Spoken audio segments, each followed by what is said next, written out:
ng mapayapa and petition for redress of grievances. Ibig sabihin, maaari natin ituloy ang ating pangarap na naiir. Kaya ang dami natin kinalain. Unang-una na, 17 days na po.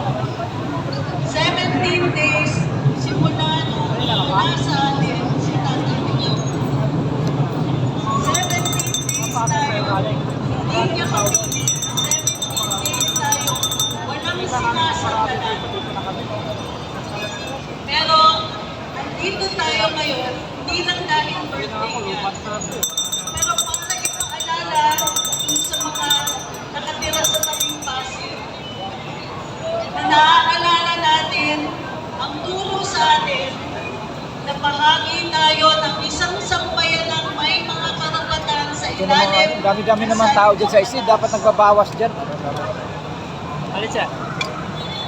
Sa ISID na yun, dapat bawas tao. Kung tayo ay hindi na nakikita yung background. Payapa, hindi dapat tayo ginugulo.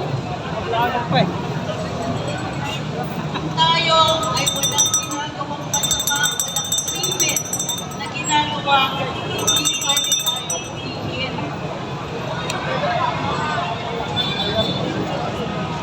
Kung hinuhuli tayo, kailangan mayroong warrant of arrest. O kaya tayo ay may ginagawa. Ginagawa tayo krimen. Manatili tayong mapayapa. Dahil gusto ko rin na kasama natin ang ating mga law enforcers para narinig nila ang ating mensahe. Isa sa natutunan natin sa ilalim ng Administrasyon Duterte ay may karapatan tayong buhay mapayapa. May karapatan tayo na hindi tayo ma-hold up habang lalakad ang uwi. May karapatan tayo na maniwala na yung ating pinabayad na pulis ay pinangangalagaan ng mabuti at ginagamit sa tama. Mayaman pala ang Pilipinas, maraming proyekto pala ang pwedeng magawa pag tayo'y nagbabayad ng buwis. Nakikita na ba ang Manila, banda dun sa site ng Pasay? Noong 2016, wala pa lahat ng flyover na yun. Wala yung North-South Connector Road. Wala po yung mga diversion roads. Hindi inabot ng 6 na taon tapos yun at magbago ang Manila at Pasay. Nangyari yan sa buong Kapuluan.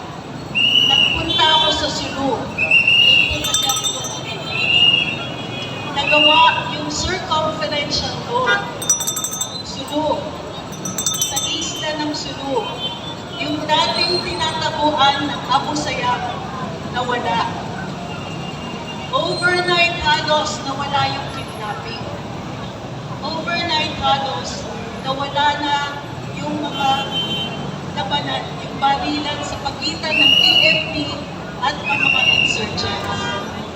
Simple lang, ginamit yung buwis natin sa tamang paraan. Noong 2024, ang Administrasyon Marcos nagsingit ng provision sa budget. Yung provision na yun, pinapayagan ang mga GOCC tulad ng PhilHealth, PDIC, GSIS, na magdiktara na sobra daw ang pera sila.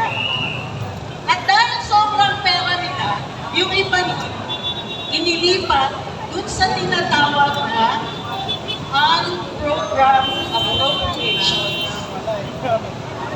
Sa petisyon sa Korte Suprema, maliwanag na labag sa batas ang on-program appropriations.